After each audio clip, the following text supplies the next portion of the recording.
This is the Run Pod Option. I'm Marty. And I'm Jeff. And we are missing Kyle, so we're going to keep on keeping on without him this week. Follow us on Twitter at RunPodOption. Email us, runpodoption@gmail.com. We do appreciate you guys for listening. Thank you guys for your continued support. And feel free to tell a friend, share on social media. It would really mean a lot to us. Jeff, how did you enjoy having only one game to watch last week? And did you in fact watch Army-Navy?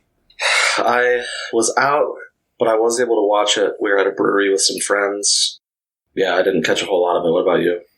I tuned in, and I tuned out about the time that Navy had 3 scores, and I felt that was insurmountable. And just watching Malcolm Perry run all over people is still a lot of fun, but I ended up actually watching a little bit more of, I think it was Illinois State and North Dakota State. Yes. The FCS game, and that was very ugly to watch too, honestly. It was like, I guess it truly was a weekend off, and I'm sure there's some FCS games out there that were banging, but I did not find them, and I kind of enjoyed the day off. Yeah, it was kind of weird. I watched, I think Friday night James Madison played, and it was very similar. I caught a little bit of the North Dakota State game, just a brutal, I don't know if it's like FCS just has elite defenses, but the James Madison game was brutal too. Yeah, it's odd seeing both James Madison and North Dakota State get held under like 40 points, because any other time I've ever seen them, either they're playing each other or they're smoking people. Yeah, it was definitely weird. All right, well, so I mentioned on the last show kind of our plan. We're going to be recording on Mondays throughout and to the national championship. So on today's show, we have 10 bowl games that we're previewing up to December 24th, a Tuesday, the Hawaii Bowl. Jeff, do you want to go ahead, without further ado, get kicked off with the first one? We're going to the Bahamas. Yeah, we're going to kick it off with Buffalo and Charlotte, their first bowl game as a FBS program. It's kind of exciting because I can't remember how many years ago, Lance Leopold was kind of like a hot coaching name, and then he's done pretty well at Buffalo, and then you have Will Healy on the other side with Club Lit at Charlotte. Definitely going to be an interesting game. I think it's going to be a really fun game at first, and I think Buffalo's probably a way better team, but that's no knock on Charlotte. This is all new for everybody, right? I believe it's Will Healy's first bowl game as any level coach other than an FCS or below, because I don't think he was an FBS beforehand. I may be wrong there. And then Lance Leopold is coming back to very familiar territory with 2 bowls in 3 seasons. It is weird, though, how they came to be, with Will Healy especially turning around a program that was so historically bad. And I'm not totally sure on Lance Leopold's whole career. And in fact, I'm going to look it up, because I can't remember if he was in large part responsible for Wisconsin Whitewater. I don't think he was for like the whole bit. He played there from 83 to 86. Wow. Okay. He was pretty much there. His whole career. His whole career, aside from him being an assistant for Nebraska in 2001, 2, and 3. And then Nebraska at Omaha for a couple other. Okay. So he had, what's the math there? I can't do it right now. For 12 years, from 12 years between 87 and 2014, he was not coaching, but for the rest he was, which gives him about 15 years there. So it's kind of interesting, because I think maybe he's the older version of what Healy might become for Charlotte. One of the things that stuck out when I was doing my research was how good Buffalo's running game was. And yes. Jarrett Patterson's a name that I heard a lot of this season, but just by way of preference, I didn't watch a whole lot of Buffalo games, to be honest. Charlotte's worst part of their team is them stopping the run. And they're facing 2,000-yard rushers, yeah. They've got Smash and Dash, or whatever nickname they've got in the backfield. And despite a really good QB rush by that Charlotte defensive line, because I think they have a legit NFL prospect, and I've lost his name because I had it on my notes and then I must have deleted it. But I can't imagine them putting up much of a fight. So I'm going to go ahead and make my pick. We're just, you know what? I didn't add that note. We're just going to pick bowl games straight up. We're not going to do any spreads. It's too funky, too many players sitting in and out. I feel like just pick's going to be normal. Plus, it's going to be exactly how you guys, the listeners' picks are going to be if you're in an ESPN Pick'em, which, by the way, we have one for the show. Check out our Twitter. There are tweets about it on how to join. I'm picking Buffalo. Alex Highsmith is the Charlotte player with 14 sacks. I didn't even know he had 14 sacks, but that is you're insane. right. I don't think they're going to be able to slow Buffalo down. I'm going to take Buffalo, too. Our co-host Kyle sent his picks in, too, since he couldn't be here. He has Charlotte picked. We have mentioned on the show that we all live in Charlotte, despite none of us being from here. So while they are kind of like my second team, I'd like to support them. Yeah. I think they're probably going to it might get slaughtered. It might not be that pretty, honestly. Moving on to possibly the most confusing name, the Tropical Smoothie Cafe Frisco Bowl in Frisco, Texas. And what says tropical more than Frisco, Texas? And what says tropical more than Kent State and Utah State? This is kind of another one, Jeff, that I have no idea how Kent State has a shot in this game, especially now that we know that Jordan Love is going to be going to the NFL and he's going to be playing in this bowl game. I took a look. I haven't been able to catch Love as much this year. His stat line has not been good. I think he's like 17 touchdowns and 16 interceptions, so I really think he didn't have the best year. He's just trying to get out. But you're right, Kent State's defense is in the lower third in most categories, so I don't think it's going to be very close. Yeah, I don't think Kent State has a whole lot to offer in terms of stopping Jordan Love, so I think he's probably going to go off here. Yeah. But I do think, and I have this as a note here, these two teams, Utah State and Kent State, are two of the worst 8 teams in the country at average time of possession because they go so fast. Yeah. And either they're going fast or they're not converting those third downs. I know what it is for Kent State. It's both. For Utah State, I do feel like they have longer drives, but they do run with a pretty fast pace. So I'm wondering if this is just going to end up being a track meet until Utah State likely gets like a 15, 20-point lead and they just sit on the ball. I think you're right. I think it'll be, some people have talked about it not being an exciting game. I think it'll be exciting if, you want to catch one of the lower level bowls. So yeah, I think it's going to be fast paced, if anything. I think it has a chance to be a lot of fun. I also wanted to point out that Ross Dillinger, might be Dellinger, of Sports Illustrated ranked this bowl the least watchable, which is incredibly rude. It's so disrespectful to these teams because talking to people that aren't college football fans, I get it. They're just like, all right, so what are they playing for? If they're not going to be in the championship, like, is it a big deal that the Tropical Smoothie Cafe Frisco Bowl is going to be won by one of these teams? And they're each going to get like a $25 gift card to the Tropical Smoothie Cafe and, like a free football and some spare hat. But it really means, I think it means a lot. I know it means a lot for Kent State. Sean Lewis in his second year, they barely became bowl eligible at the end. And it means something for Utah State and Gary Anderson because it's the first step in him getting Utah State back to where he had them in the first place before he left. Yeah, it's always interesting. I read a lot online that fans say, players don't care about bowls and da-da-da. And it's probably true for a lot of the top teams that aren't in the playoff. But, finishing your season on a high note and getting a win, I think builds really good momentum, especially with a lot of these teams will be in spring practice in like a month anyways. So why not try to keep that momentum going? I think, anytime you can get a win to finish off is good. And really, it means everything to some of these players, especially at these smaller schools. And I always use my example as Antonio Brown, who I've got to find a new example because it's lost some credibility here. But he was really, really good in college, and it took a game against Troy in a bowl game, and he went for like 178 yards and just absolutely lit up a pretty good Troy defense back in 2009-10 season. And that can help these guys get invites to senior bowls, to the combine for the NFL. When I mentioned and led off with Jordan Love, it means something to Jordan Love because if he looks like absolute dog shit during this game, he might not get drafted. He has the measurables, but it might be the difference between a 5th and a 2nd round, and that's a lot. Yeah. So I'm going to go ahead and make my pick.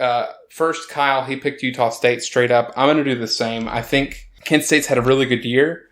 I think they're headed in the right direction, especially compared to where they were about 3 years ago. But this is not going to be the step they need to move forward. It's just going to be a tiny step back, and Utah State will be probably plowing them over if I had to guess. Yeah, I'm with you. I'm taking Utah State as well. Hey everyone, I just wanted to insert this in here because Jordan Love got busted with 2 of his teammates smoking weed. So we didn't know that when we recorded this episode. That came out after the fact, so just be wary of that pick, but I think we're all still in a pick'em choosing Utah State. And that's pretty much it. Our next bowl game, we're getting to the Saturday games for December 21st. We have the non-sponsored New Mexico Bowl, I say with sadness. We have Central Michigan against San Diego State.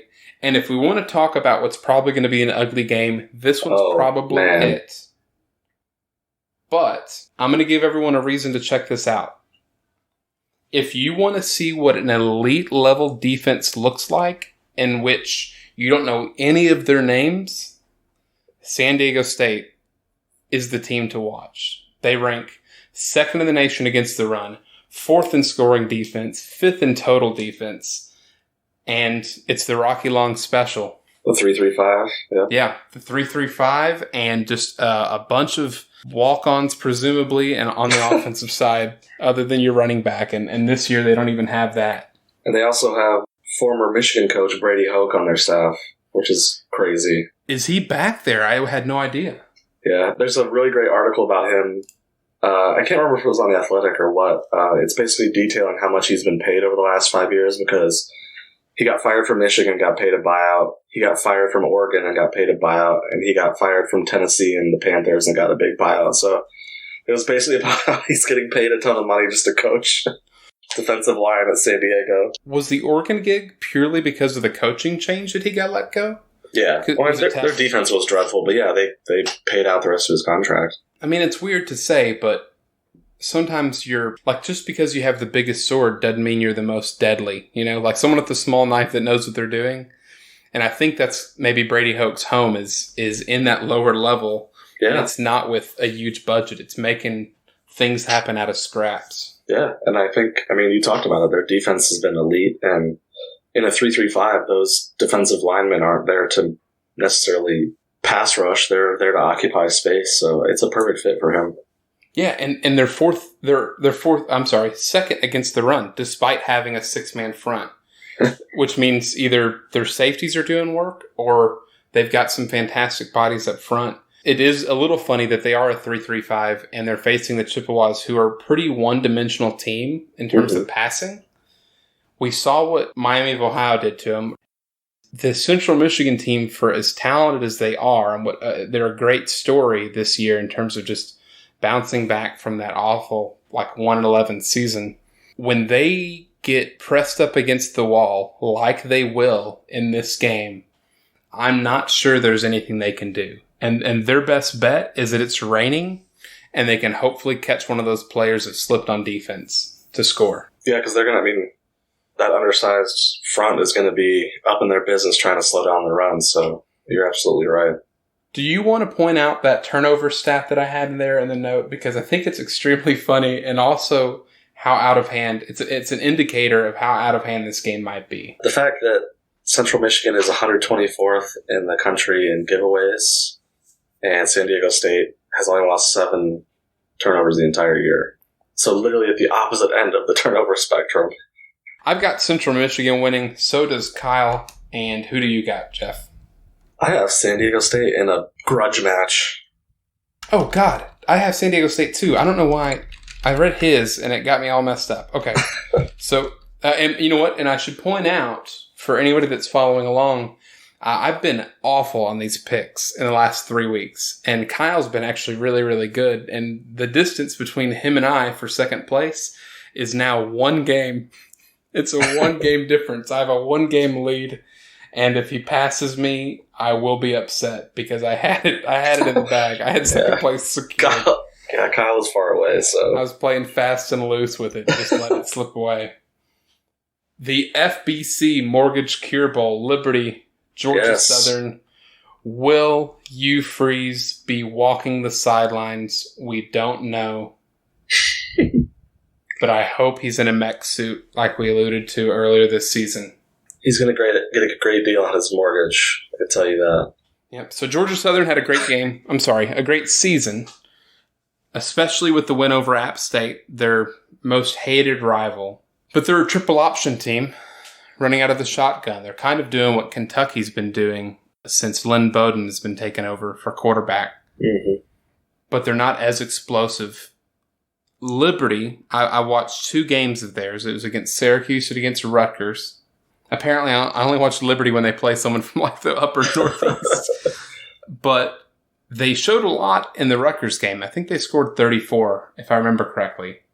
The fact that they let Rutgers score 40 might be a better indicator of the point I'm trying to make. And that point simply is going to be, they're going to have extra time to prepare for Georgia Southern, but I don't see how Liberty catches up, even with a pretty good passing game. It's really interesting. These two teams are going to be playing strength against weakness. You talked about Stephen Calvert, the quarterback, had a really solid year for Liberty going against not a great Georgia Southern pass defense. And then on the flip side, you have an option-based team going against a Liberty defense that's 100th against the run. So I think it could be kind of an exciting game. Yeah. I think it's going to be similar to, if I had to paint the ideal picture for the Cure Bowl, it looks like the second half of Ole Miss LSU, where LSU is Liberty in this case, just passing all over Ole Miss, and then every time Ole Miss got the ball, they were just running all over LSU. And I think it has a chance to be a lot of fun because styles make fights, and I think both of them, if I know Hugh Freeze at all, I think he'll ignore the weakness and just try to emphasize the strength. So I think he's willing to get torched on the ground as long as Stephen Buckshot Calvert can get his. Who do you got in this game, Jeff? I went back and forth on this. I really like what Liberty's doing. They're actually pretty balanced on offense. They have 2 guys that Frankie Hickson that almost hit 1,000 yards and Joshua Mack just under 800. So Freeze is, of course, doing some good things on offense. Defense has not been great, like you talked about the Rutgers game. So I'm going to take Georgia Southern. I think they, a running game eventually will just bleed it out. I think I'm going to go with Georgia Southern too.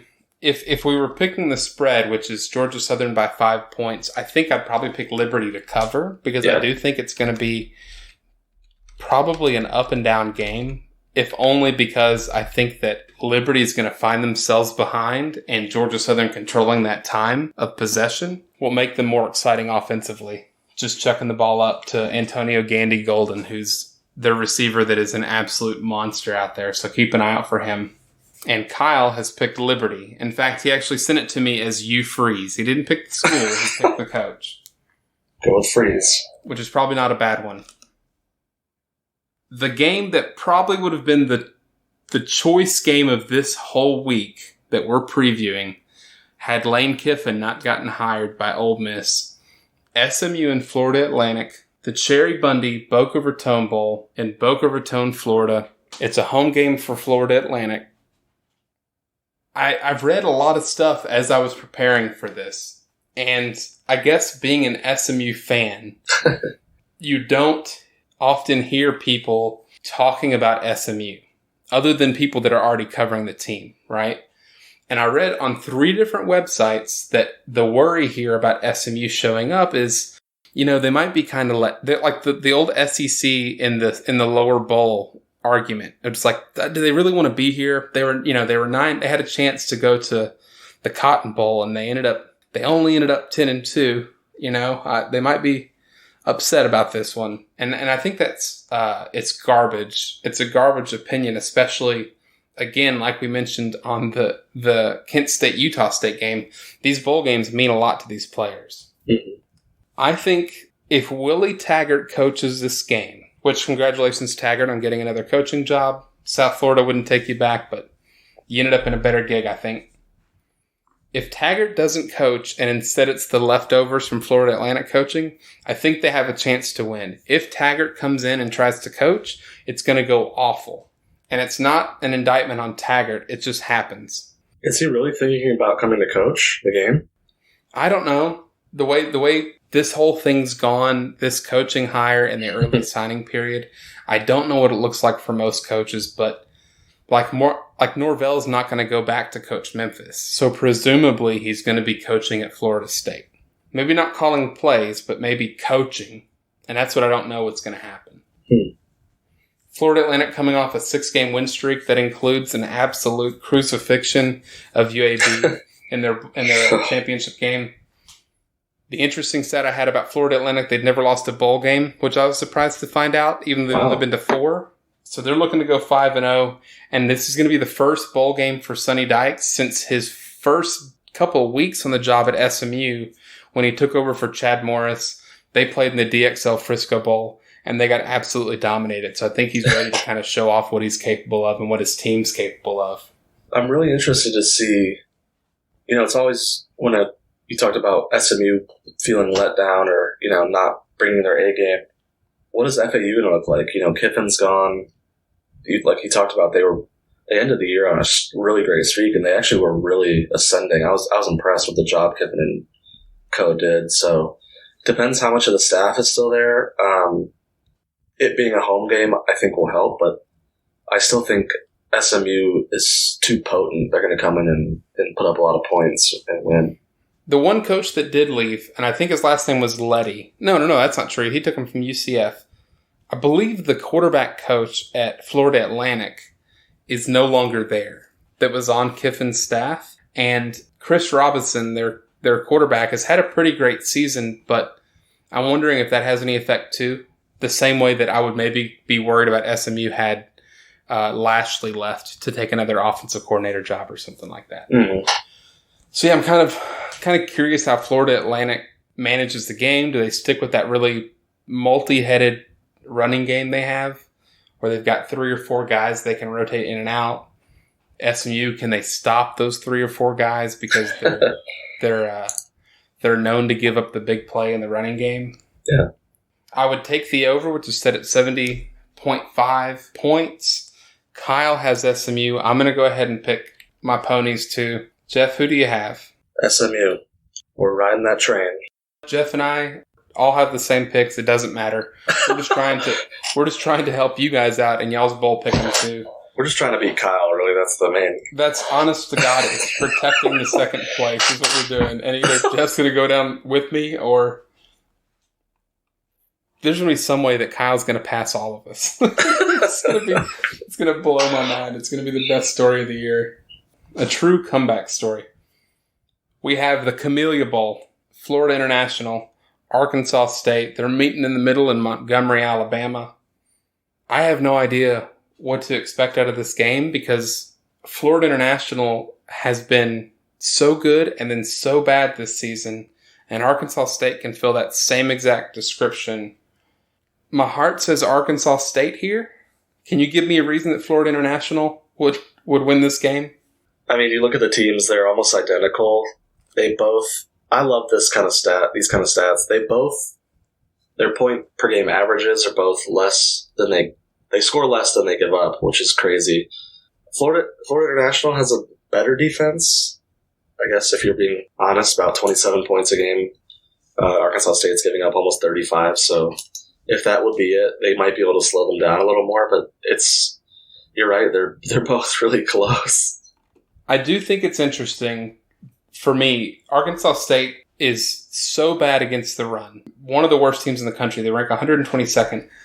FIU has 2 running backs, Napoleon Maxwell, Anthony Jones. They're worth watching this game alone. They've been one of them has at least been electric each game this year. And especially, I believe they had a game against UMass. Everybody's electric against UMass. So take this with a grain of salt, I guess. But they racked up a ton of yards, and I'm interested to see if they do it, just how Arkansas State tries to throw themselves back into the game. I've got Arkansas State, and I'm still riding a little bit the emotional coach's wife, like the early passing. I'm thinking that Arkansas State might have a little bit of an edge there, and that's why I'm going to give it to them. As much as I hate continuing our picks, I agree with you. I think they're more potent on offense, and FIU has been really up and down, especially the second half of the season. I think they've lost 3 out of their last 4 games, so Arkansas State seems to be on a better path. We've got the Mitsubishi Motors Las Vegas Bowl. It's a Chris Peterson Bowl. It's Boise State and Washington. That's 18th ranked Boise State. This is another one I saw the same thing that I saw for SMU. Is Boise State going to be let down because they didn't get in a New York Six Bowl?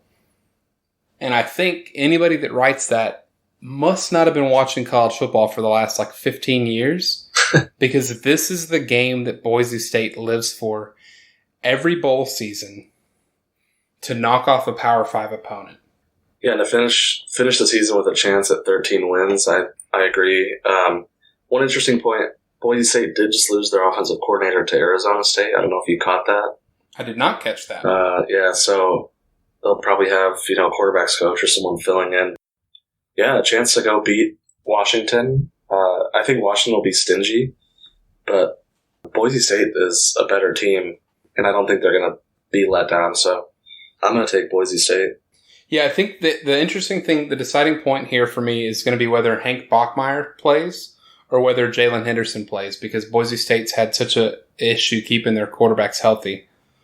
If it's Henderson, I think that might give an edge, oddly enough, against Washington.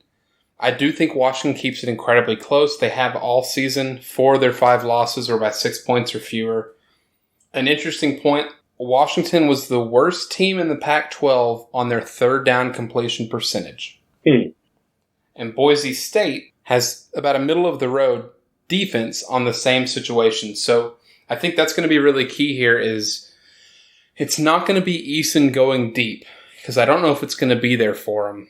But I think it's going to be if Boise State can step up and grind out that Washington running attack and any short passes that Washington are going to try on your third and four, third and 3 situations. I think 2 or 3 of those stops in a row, and Boise State might have a chance to kind of not run away, but put some distance that Washington has to try to make up for. So I've got Boise State to cover as well, and Kyle also has Boise State. So we're all on the Broncos. Sorry about you, Purple Cutler. So their offensive coordinator went to Arizona State.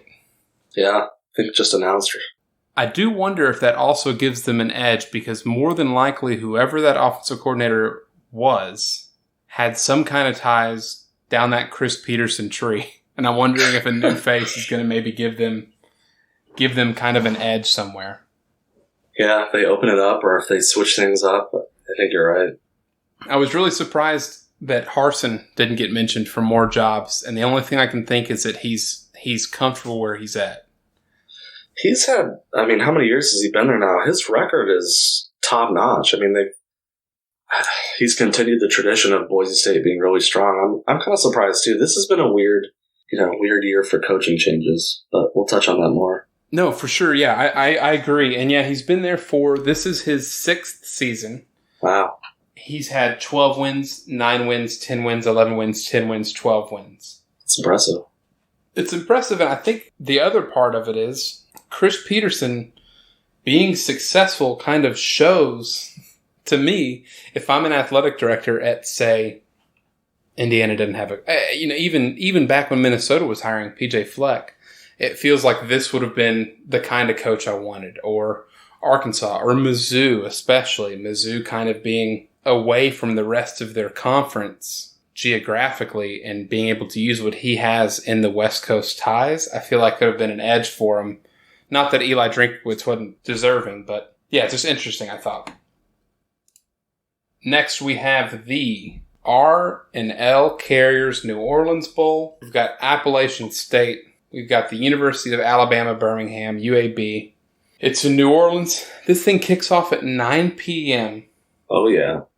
Eastern in New Orleans, which means whoever wins is going to be having an absolute burning down celebration. It's going to be wild. I cannot imagine Birmingham or Boone natives in New Orleans. Boone's going to feel like home, man. Boone is going to feel like home. So prior to the Sun Belt Championship game, UAB's defense was allowing 18.5 points per game. We saw what they did against Florida Atlantic. They did not play very well at all. They're still a really good team. I don't think, especially seeing what UAB did this year when they left their conference, I think the step up to App State is going to be so great that App State runs away with this. And I'm not totally sure if you could convince me to take UAB. I don't think I can either. App has been extremely good this year. It's going to be interesting to see how they react to losing their coach the second year in a row before the bowl game. I don't know if that's going to, I have a feeling they'll probably be pissed off and come out and take it out on UAB, but maybe there's going to be a little hangover there. But I still think they're far superior to UAB, so yeah, I think it helps that they brought an internal guy up for them with Sean Clark.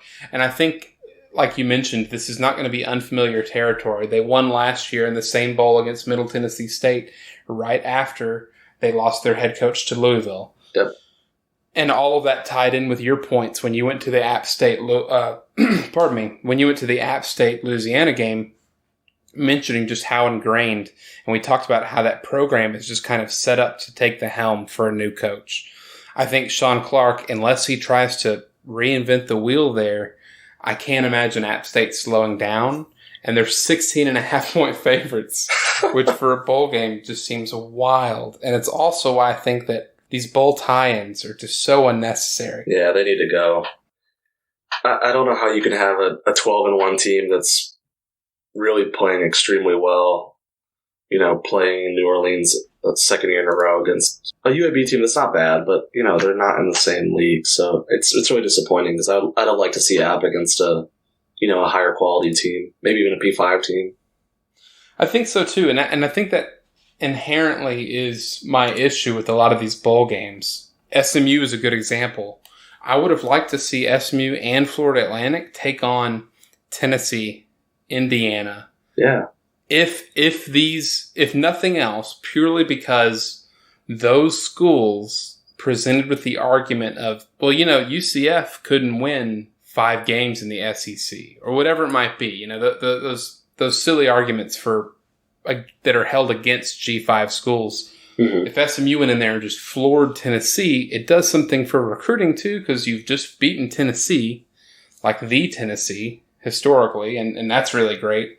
But UAB's 9-4, they're a good team. Let them take a shot at 7-5 Washington, or let 12-1 App State take a shot at Alabama, Michigan, Penn State, Michigan. I'm sorry, I can't. I didn't mean to bring it up. That's a tough one. You laugh about it, but it would probably be a really good game. Because App they finished the top 20.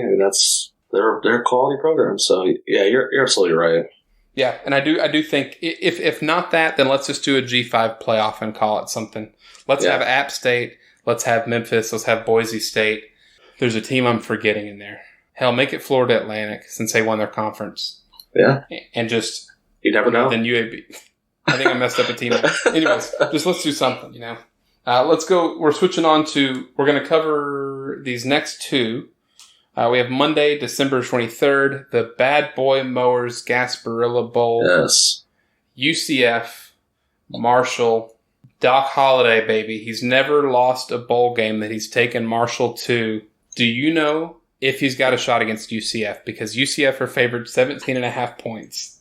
I think he has a shot. I think Dylan Gabriel would have to have a really terrible game. And Marshall's defense has been pretty solid this year. So I definitely think they have a shot, but UCF is pretty explosive, so I don't think it's going to be that close of a game. I think UCF's explosive. I think they've also got that beginning stage of a program that can kind of drive itself. Heupel's done a really great job there since he took over for Scott Frost. They lost their offensive coordinator and quarterback coach, Jeff Levy, who I mentioned earlier, going with Lane Kiffin. I do wonder if that's going to affect Dylan Gabriel at all. Yeah.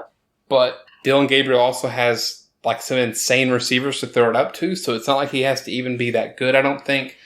Marshall, they lost to Boise State. They lost to Cincinnati. Those are good losses. And they're kind of hot and cold the rest of the year.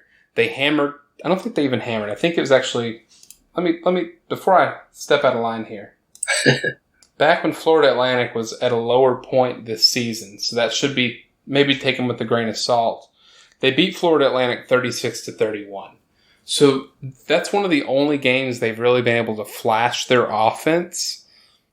I don't think that they can keep up with Central Florida, no matter how good that defense plays, because UCF also has like a not bad defense. They're still a really complete team at this level. I think Gabriel's going to have to throw a couple interceptions and really have a sloppy game for it to be close. You talked about some of Marshall's games. You know, they beat Florida Atlantic by 5. They beat Western Kentucky by 3. They lost to Charlotte and then beat Florida International by 3. So they're dancing on the razor's edge. I don't think there's really... It's going to have to be crazy things happening for it to be a close game. I agree. I think Herd running back Brendan Knox, he's had a really good year, almost 1,300 yards, 11 touchdowns. If they can control the clock, that's about the only chance they've got, and throw in those ingredients you mentioned. You know, a turnover here and there, Gabriel fumbling, Gabriel maybe throwing an interception. It might give Marshall a chance. But I think I'm picking UCF to give Doc Holliday his first Marshall Bowl game loss. Kyle's doing the same. Jeff, who do you have? I'm on board the train. UCF is going to, I think, win big. I think especially because they've had a letdown year. I think it's even more the reason for me. If I had to look at it, if I'm the UCF coach and we've gone, you know, we had this huge streak and we lose to Cincinnati, who I think they're a better team than still, after seeing what Cincinnati couldn't do against Memphis for 2 weeks, I think I'd be upset, and I'm going to take it out on poor Doc Holliday and Marshall. We've got the Sophie Hawaii Bowl, Hawaii versus Brigham Young. We get to see a home game for Hawaii, but maybe it's also a home game from Brigham Young because half these guys might have done their mission in Hawaii, to be honest. There's probably a quarter of that team that's been there. Brigham Young allows an astonishing 65.15% opponent completion percentage. And what does that tell you? It tells you that an air raid team should be able to go in there and clean house. And shred them, yes. I am not sure how Brigham Young hangs in there. They've got depth because they've kind of got one of those weird, almost Army-Navy situations where their depth is so oddly backloaded because of the mission, and they've got like 22-year-old running backs. They've lost 3 of those running backs this year. I don't know if they can keep it up. Hawaii's 5 losses this year. Washington, Boise State twice, Air Force, Fresno State, all good losses. The only thing I've got for Brigham Young, Jeff, the only thing that I think benefits them, I believe Hawaii's already played 15 games this year. Is that right? Yeah, because I believe, I'm going to pull it up to make sure I'm not just... They played 14. How did that happen? They played an early game? They played the week 0 game against Arizona. And they played the Mountain West Championship. Yeah, 9-5. What a strange record. It really is. That they have a chance to go 10-5, which means they got a chance to get like the wild card in the NFC West. Yeah, I've been burnt by picking Hawaii 2 times this year, but I can't not pick Hawaii here. I think this is going to be Cole McDonald's time to shine. I think Rolovich not being mentioned for any jobs. I don't think he wants to leave. I think he loves it there. And I believe they're going to not hand Brigham Young their ass, but I think Hawaii's got a really good chance of winning this one handedly, despite the scoreboard. Brigham Young has been interesting. Zach Wilson has been okay at quarterback. Not really anything special, though. He throws for a lot of yards, but doesn't hit the end zone. So they're going to have a huge game out of him. Now, Hawaii's defense is not very good. And you talked about all the injuries BYU's had. So I think BYU's going to score a little bit. They'll keep it probably interesting, but Hawaii's going to win this one. I think so, too. That Brigham Young team also only managed to score 3 points against San Diego State, which we've talked. I know that's good. I know San Diego State's really good. But I do feel like, and maybe I'm thinking, you know, in Ty Detmer era terms here, but Brigham Young at their worst should be able to score more than 3 points on mostly any team. Yeah, I'm surprised how bad they've been this year. This is very not like them. Well, it's weird. You said it, right? Like, they've had a weird season. They beat Tennessee. They beat USC. and then they lose to Washington, and they lose to Toledo, and they lose to South Florida, and they beat Boise State. That's Boise State's only loss all year. Yeah. And they beat the hell out of Utah State. They beat Liberty.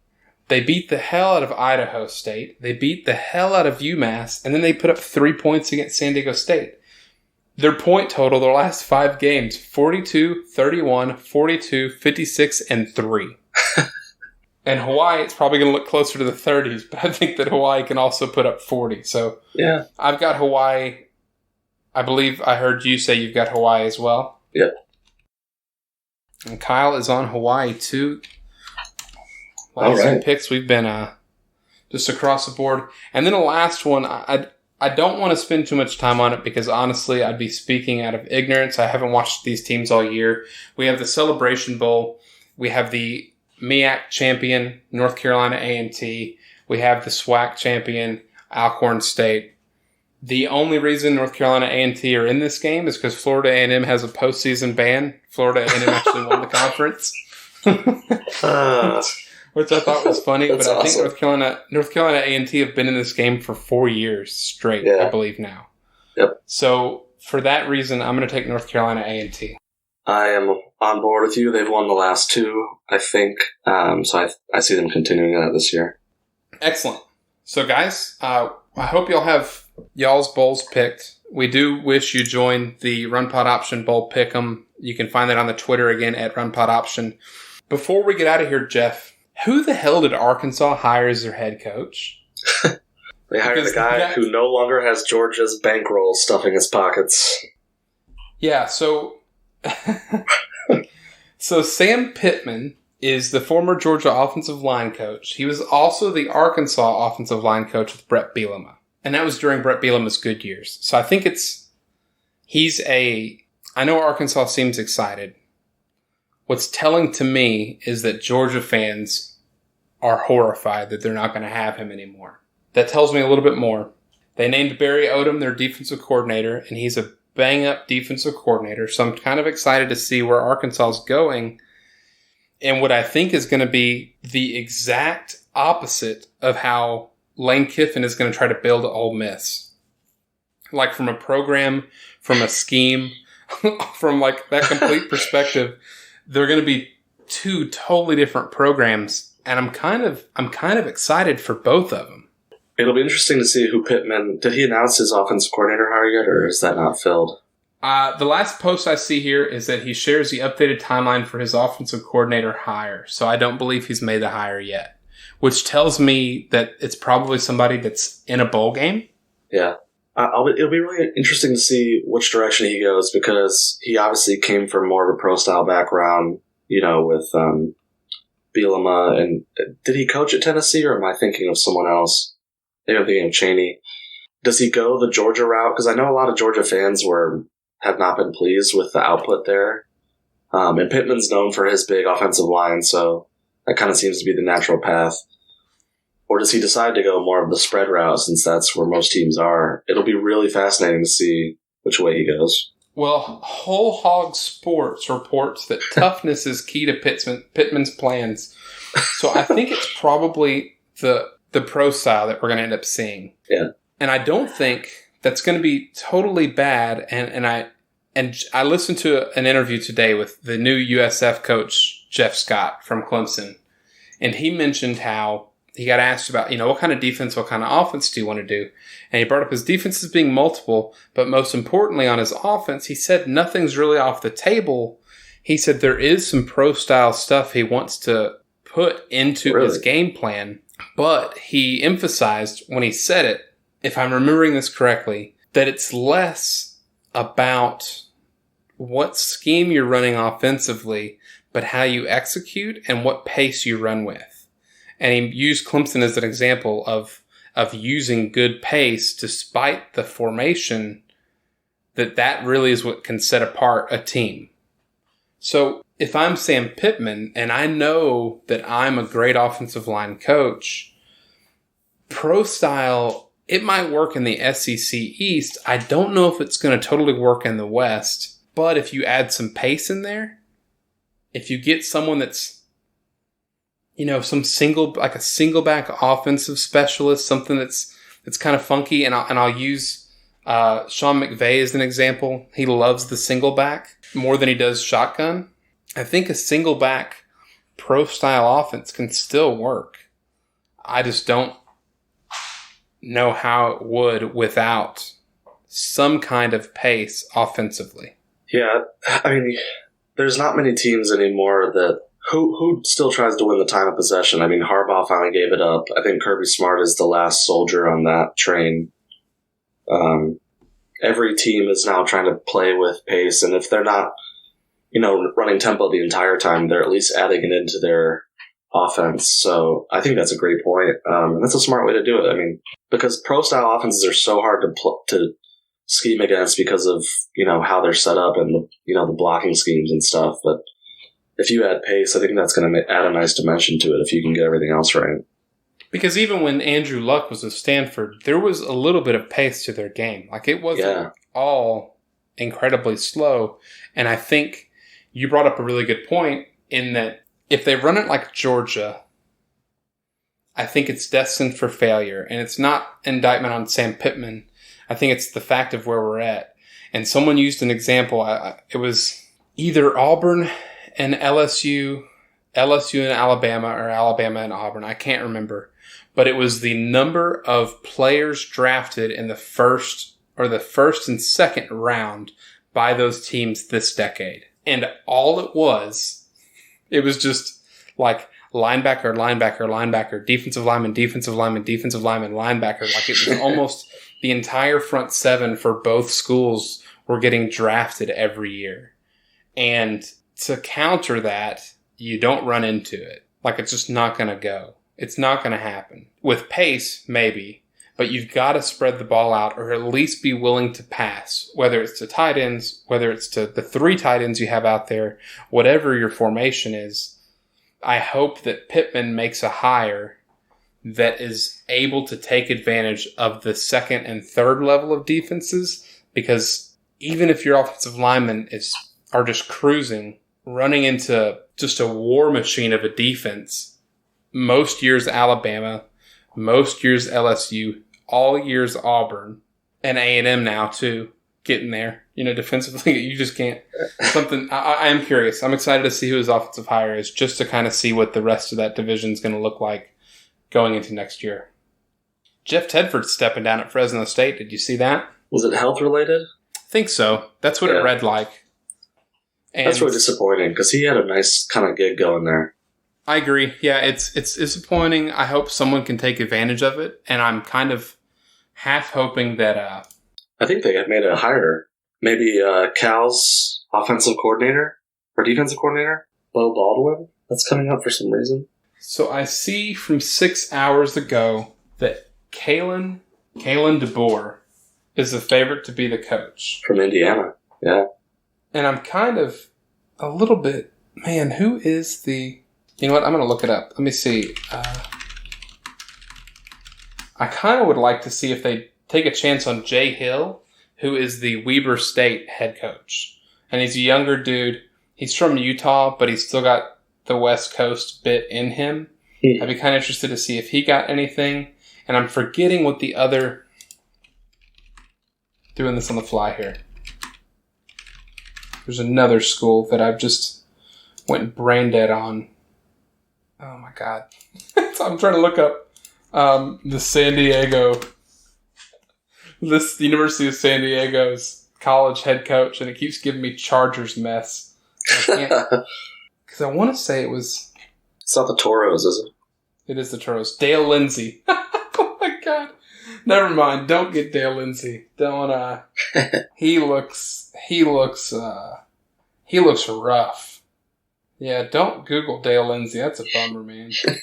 That is a bummer. I can't remember what team it was, but I thought it was maybe it was a former FBS coach that's out there doing big things, and I can't remember if it was Francione, maybe. Yeah, that's a throwback.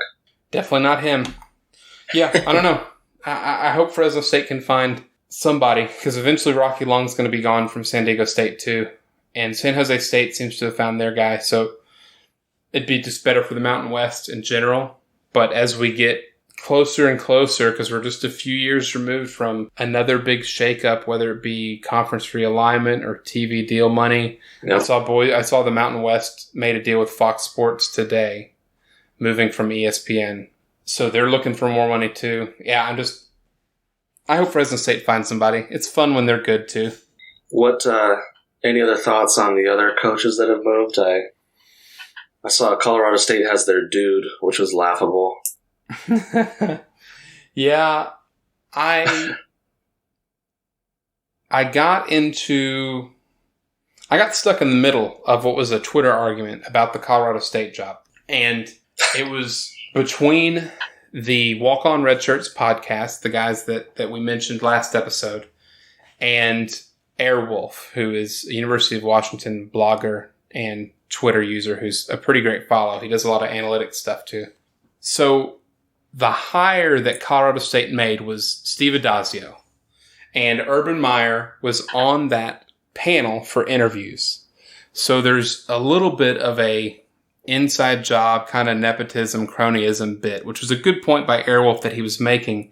But then Steve Addazio made the hires for not only his son, or it was his son-in-law and then Urban Meyer's son, or vice, it was something like that. Yeah. They might be good hires. In fact, I think the argument from the antagonist in this argument was saying, no, these are good hires. This isn't nepotism. This isn't, whatever else it might be. And Airwolf made a really great point about the fact that it is nepotism, right? And it's something that literally in any other field of work, aside maybe politics, that it's extremely frowned upon in the workplace, but it seems to be accepted at the coaching level. Yeah, and encouraged.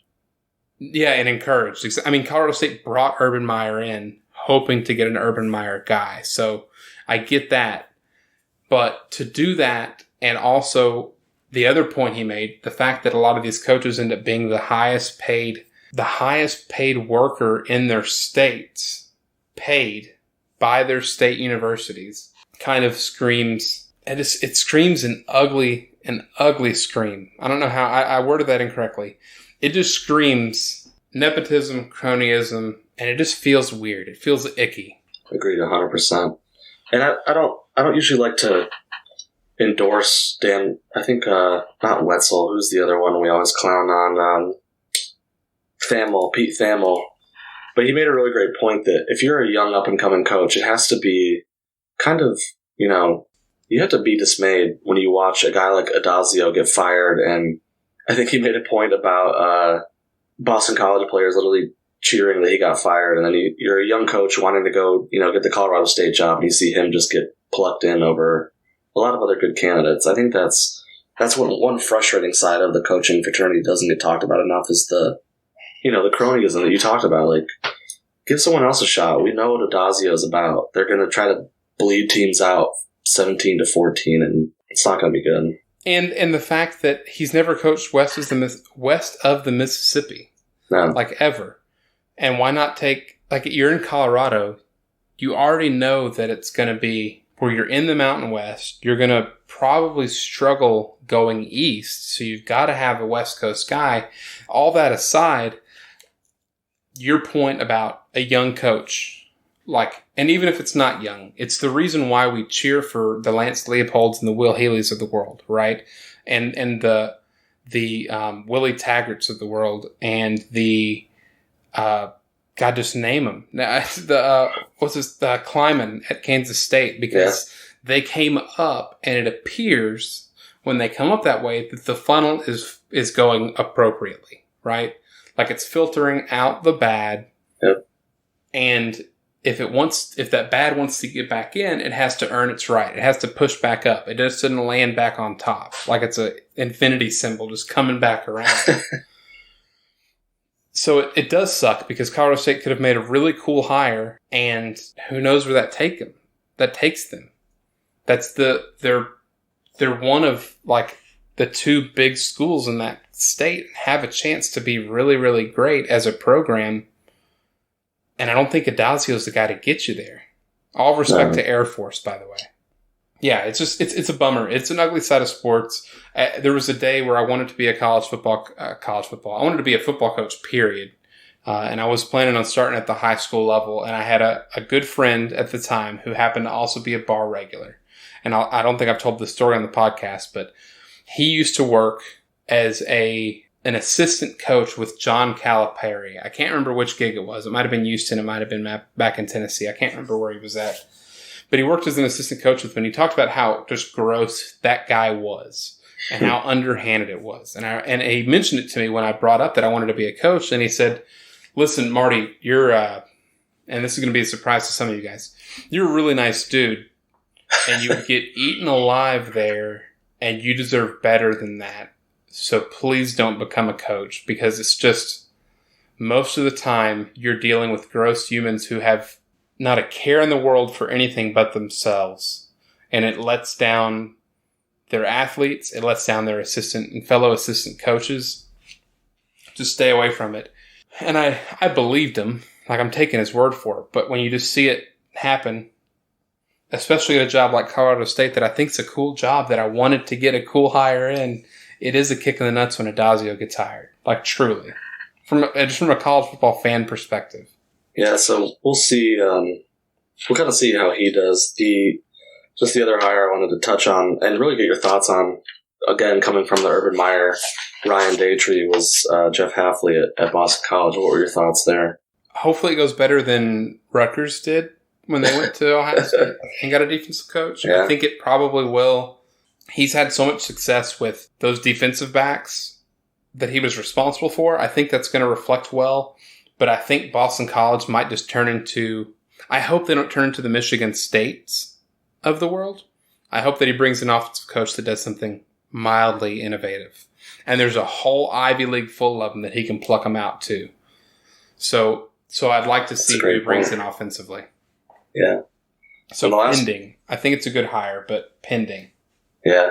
The last one on that is, I was reading Twitter, I think yesterday or when Ash was announced this weekend as Texas' defensive coordinator. Didn't really get that one. You know, he's very much a 4-3, Iowa-style defense. That's where he came up and under Iowa. Unless he's going to shift his philosophy, I watched, Ash just get carpet bombed by Penn State and Michigan and everyone else in the Big Ten for the last couple of years. So I don't know what that thought process was by Herman. I understand it because they were on the same staff together, right? At Ohio State. Like, I get that part. Speaking of which, what we just got off of with the Jeff Addazio conversation.